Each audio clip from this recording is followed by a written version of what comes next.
आप कोशिश कीजिए कि एसएसटी में हम पॉइंट वाइज क्वेश्चंस को लिख पाए। ठीक है, 2 नंबर का पूछता है 2 पॉइंट डाल दीजिए, 3 नंबर का पूछता है 3 पॉइंट लिखिए, 5 नंबर का पूछता है 5 पॉइंट लिखिए। ठीक है, पॉइंट वाइज। नमस्कार, जय श्री राम, राधे राधे। स्वागत है आपका आपके अपने यूट्यूब चैनल एसपी क्लासेस में।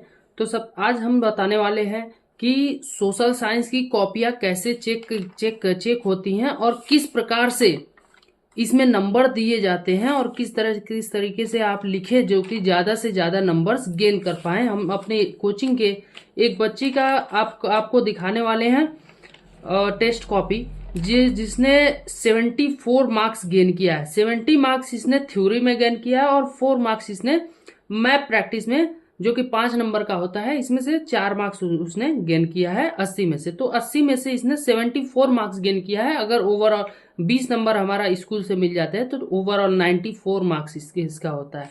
तो इसमें देखते हैं इसको किस तरीके से क्वेश्चंस को सॉल्व किया है। सबसे पहले हम आपको अगर क्वेश्चन पेपर की बात करें, क्वेश्चन पेपर दिखाते हैं। तो क्वेश्चन पेपर देखिए, एमसीक्यू अगेन 1 से 20 मार्क्स हमारा क्या होते हैं, एमसीक्यू होते हैं। ठीक है, जो कि हमारा 1 मार्क गेन करते हैं, ये हो जाते हैं 20 मार्क्स के। 21 to 24 कितने मार्क्स के होते हैं, हमारे सभी 2-2 मार्क्स के क्वेश्चंस होते हैं। और 25 to 29 कितने मार्क्स के होते हैं, 3 मार्क्स के क्वेश्चंस होते हैं। 30 to 33 5 मार्क्स के क्वेश्चन होते हैं। 34 से 36 ये जो हमारा होता है ये मैथ प्रैक्टिस का केस बेस्ड स्टडी क्वेश्चंस होते हैं। Sorry, case based study questions होते हैं जो कि 4 मार्क्स गेन करते हैं। ठीक है, अब सेक्शन एफ की अगर बात करें तो ये हमारा मैथ प्रैक्टिस होता है जो कि 5 मार्क्स गेन करता है। ठीक है, 2 मार्क्स हमारे आते हैं हिस्ट्री से और 3 मार्क्स आते हैं हमारे ज्योग्राफी से। तो ये ओवरऑल मिलाकर के हमारे 80 नंबर के पेपर्स हो जाते हैं। ठीक है, आप शुरू करते हैं। हमारा जो मेन मोटो है इसमें आपको किस तरीके से क्वेश्चंस को अटेंड करना चाहिए, किस प्रकार से लिखने चाहिए। तो सबसे पहले बात करें, सभी क्वेश्चंस को आपको सीरियल वाइज क्वेश्चंस को करने चाहिए। जैसे देखिए इस बच्ची ने क्या किया है, सीरियल वाइज सभी क्वेश्चंस को किया। एमसीक्यू तो खैर हम हर एक वीडियो में आपको बता ही चुके हैं कि एमसीक्यू किस तरीके से किया जाता है। एमसीक्यू के बाद आपको एक लाइन निकाल दिया जाता है। लाइन खींचने के बाद फिर हम आ जाते हैं जो भी सेक्शन हमको सॉल्व करना है। देखिए इस बच्ची ने सेक्शन ई को पहले चुना है जो कि हमारा केस बेस्ड क्वेश्चंस होता है। सेक्शन ई को पहले सॉल्व किया है। सेक्शन ई में टोटल 3 क्वेश्चंस होते हैं। 3 क्वेश्चंस हमारे 4 मार्क्स गेन करते हैं। देखिए इसमें बहुत ही ज्यादा आपको बढ़ा चढ़ा के नहीं लिखना है।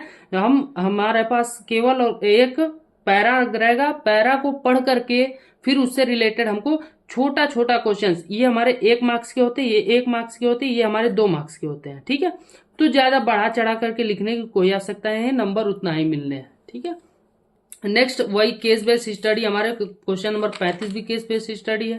क्वेश्चन नंबर 36 भी केस बेस्ड स्टडी है। देखिए इसमें आप क्या लिखते हैं इस पे डिपेंड करता है, कितना लिखते हैं इस पे डिपेंड नहीं करता है।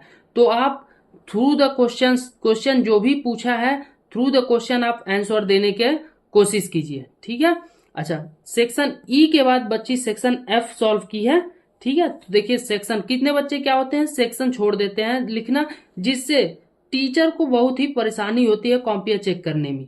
चूंकि हम टीचर हैं, हम जानते हैं, हम कॉपियां चेक करते हैं हमेशा, हमें मालूम है। तो इसी वजह से कॉपियां, जब टीचर को परेशानी होती है कॉपी को चेक करने में, तो टीचर क्या करते हैं, जल्दबाजी में कॉपियां चेक करना शुरू कर देते हैं, जिस वजह से जो आपका मैक्स एक निगेटिव थिंकिंग टीचर के अंदर उत्पन्न हो जाता है, जिस वजह से आपको नंबर कम मिल जाते हैं। ठीक है, तो आप कोशिश करें जिस भी सेक्शन का क्वेश्चन है, सेक्शन को अच्छी तरीके से अटेम्प्ट करें और सीरियल वाइज क्वेश्चंस को करने की कोशिश करें। ठीक है, देखिए जिस भी सेक्शन को इस बच्ची ने अटेंड किया सीरियल वाइज किया है। क्वेश्चन 34, 35, 36। ठीक है, फिर देखिए सेक्शन एफ पे आ गई है, पहला किया है फिर दूसरा किया है। ठीक है, अच्छा अब आते हैं नेक्स्ट वाले पे। ये हमारा सेक्शन बी को उसने अटेंड किया है। देखिए 21, 22, 23 को सॉल्व किया है, 24 को सॉल्व किया। अब इसमें बताते हैं आपको करना क्या है। देखिए इसमें कितने बच्चे बहुत बढ़ा चढ़ा कर लिख देते हैं, तो आपको कोई बढ़ा चढ़ा कर नहीं लिखना है। इस बच्ची को भी इतना ज्यादा लिखने की जरूरत नहीं है, थोड़ा सा कम लिखी रहती फिर भी उसको इतना ही मार्क्स मिलता है। ठीक है, लेकिन फिर भी सही है। और आप कोशिश कीजिए कि एसएसटी में हम पॉइंट वाइज क्वेश्चंस को लिख पाए। ठीक है, 2 नंबर का पूछता है 2 पॉइंट डाल दीजिए, 3 नंबर का पूछता है 3 पॉइंट लिखिए, 5 नंबर का पूछता है 5 पॉइंट लिखिए। ठीक है, पॉइंट वाइज क्वेश्चन को अगर लिखेंगे तो ज्यादा से ज्यादा नंबर और अच्छे से और अच्छा नंबर गेन कर पाएंगे। ठीक है, ये हमारा। फिर सेक्शन सी की अगर बात करें तो सेक्शन सी में देखिए 25, 26, 27 सीरियल वाइज उसने सॉल्व किया है और सेक्शन भी डाला हुआ है। आप भी सेक्शन को डालते रहिए, सेक्शन को डालना ना भूले। देखिए इस बच्ची ने पॉइंट वाइज क्वेश्चन को सॉल्व किया है। जो क्वेश्चन नंबर 25 है इसको देखो पॉइंट वाइज सॉल्व किया है। 4 पॉइंट इसने डाला है, 3 पॉइंट लिखती फिर भी इसको 3 मार्क्स मिल जाते हैं, तो 4 पॉइंट लिख दिया फिर भी इसको इतना मिल रहा है। तो आप कोशिश कीजिए 3 मार्क्स 3 पॉइंट लिखिए, या फिर अगर 4 पॉइंट 5 पॉइंट आपको आता है तो वो भी डाल सकते हैं।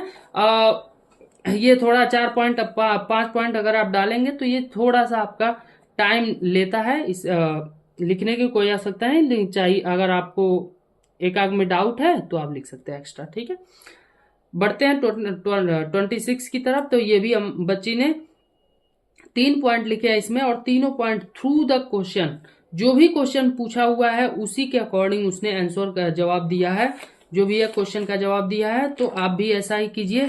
ठीक है, नेक्स्ट 27 में देखिए इसमें पॉइंट वाइज नहीं लिखा है, और 3 नंबर में जितना पूछता है उतना भी नहीं लिखा है। इसीलिए देखिए 3 नंबर में लगभग 60 वर्ड्स लिखने रहते हैं। ठीक है, तो बच्ची ने केवल और केवल इतने लाइन लिखे हैं, इसीलिए इसको 2 मार्क्स इस पे मिले हैं। ठीक है, नेक्स्ट 28 को भी 3 पॉइंट में उसने दिखाया है। ठीक है, 29 को भी देखिए 3 पॉइंट में दिखाया है, 3 मार्क्स मिले हैं। अब बात आते हैं सेक्शन डी, जो कि ब्रॉडर होता है, 5 मार्क्स गेन होते हैं इस पे। ठीक है, तो 5 मार्क्स गेन होते हैं। देखिए इसमें 5 पॉइंट लिखने होते हैं, 1 2 3 4 और ये 5, पांचों पॉइंट उसने बहुत ही सुंदर तरीके से लिखा है। जो क्वेश्चन में पूछा गया है वही उसने जवाब दिया है। ठीक है, तो इसमें भी पूरा मार्क्स मिल गया है उसको।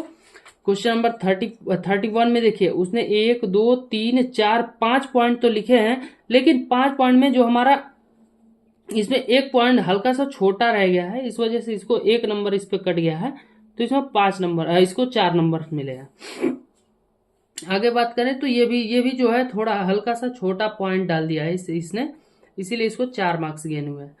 तो देखिए क्वेश्चन नंबर 33 की देखिए इसने जो पूरा बाकायदे सेल्फ हेल्प ग्रुप होता क्या है, ठीक है, उसमें महिलाएं किस तरीके से कंट्रीब्यूट करती हैं, उसका क्या मेन मोटो होता है, ये सभी उसने बहुत अच्छे तरीके से समझाया है। इसमें फुल मार्क्स मिले 5 मार्क्स, तो ये टोटल उसका होता है 74 मार्क्स। देखिए मैप वाले जो क्वेश्चन थे ये मैप पर भी डिनोट किया है। देखिए मैप पर बहुत बच्चे गलती करते हैं, हालांकि हमारे कोचिंग में भी एक आध बच्चे ने गलती क्या किया है कि ये जो क्वेश्चन दिया है ये क्वेश्चन केवल और केवल इस पर लिख करके मैप को उसके अंदर नहीं डाला है, जिसकी वजह से उसका नंबर कट गया है।